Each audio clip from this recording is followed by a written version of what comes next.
Deer friends, welcome to my YouTube channel শুভ সকাল।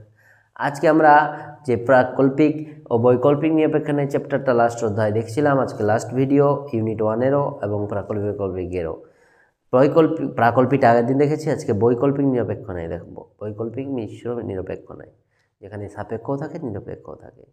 চলো, বৈকল্পিকটা এতটা কঠিন নয়, একটা নিয়মের। চলো, বৈকল্পিক নিরপেক্ষণায় কাকে বলে? বৈকল্পিক নিরপেক্ষণায় কাকে বলে? প্রাকল্পিকের মতোই।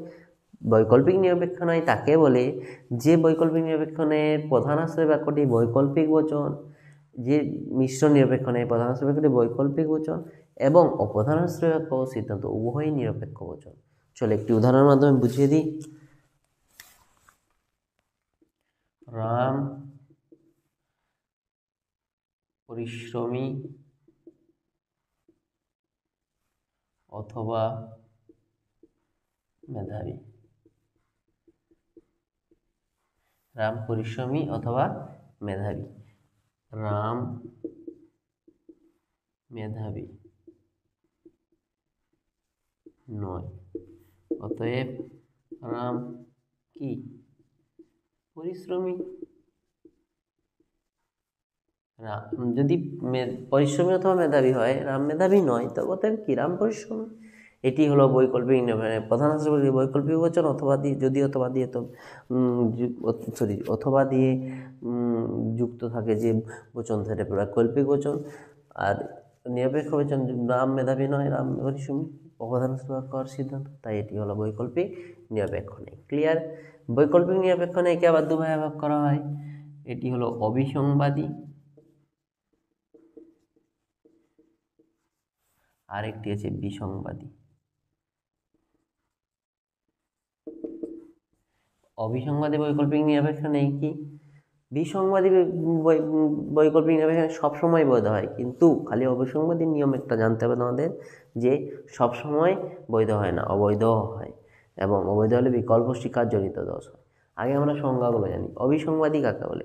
যেখানে দুটি বিকল্প একই সঙ্গে সত্য হতে পারে, মানে দুটি বিকল্প পরস্পর বিরোধী নয়, পরস্পর বিরোধী নয়। রাম পরিশ্রমীও হতে পারে, আবার রাম মেধাবীও হতে পারে। একই সঙ্গে একজন পরিশ্রমী হতে পারে, মেধাবী হতে পারে, কিন্তু বিসংবাদীর ক্ষেত্রে রাম মৃত অথবা জীবিত, দুটো কি করে সম্ভব একসঙ্গে? মৃত এবং জীবিত, তাই এটা বিসংবাদী। দুটি বিকল্প একসঙ্গে সত্য হতে পারে না, বিরুদ্ধ পরস্পর, দুটি বিকল্প পরস্পর বিরোধী।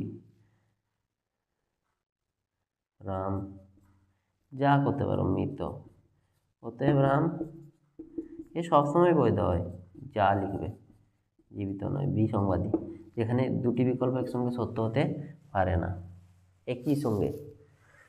তাহলে অবিসংবাদীটা জানা হচ্ছে আমাদের, এটা তো সবসময় কি হয়? বৈধ হয়। আর এর বৈধ মূর্তিটা হয় ডিএস বা এমটিপি, মডাস্টোনের অপোনেন্স বা ডিসজাংক্টিং সিলোজিজম। চলো, অবিসংবাদিতা জানি নি। যদি অস্বীকার করে স্বীকার করা হয় তবে বৈধ হয়। যা প্রথমটাকেও স্বীকার করতে পারো, সেকেন্ডটাকে। যদি অস্বীকার করে স্বীকার থাকে, মনে রাখবে এটা, অস্বীকার করে স্বীকার থাকলে বৈধ। এমটিপি বা ডিএস, মনে রাখবে। আর তার উল্টোটা যদি হয়, প্রথমে যদি স্বীকার করা হয় তারপরে অস্বীকার করা হয়, তবে অবৈধ হবে। তবে কি হবে? অবৈধ। অবিসংবাদীর ক্ষেত্রে সেটা হবে বিকল্প স্বীকারজনিত দোষ। ক্লিয়ার? বৈকল্পিক নিরপেক্ষণে এটা স্ক্রিনশট করে নিও। তারপরেও যদি বুঝতে অসুবিধা হয় অবশ্যই কমেন্ট করো, আমি তার উত্তর দেবো। লাইক শেয়ার করে চ্যানেলটি পাশে থেকো এবং বন্ধুদেরকে লাইক শেয়ার করে দাও, তাহলে তোমার বন্ধুরাও সুবিধা পাবে, এবং চ্যানেলটি সাবস্ক্রাইব করে পাশে থাকো। ইউনিট 2টা আমি পরে ভিডিওতে দেবো। ইম্পর্টেন্ট কোশ্চেনগুলো আমি বলে দেবো, যেগুলো পরীক্ষায় আসবে। বুঝতে পেরেছো?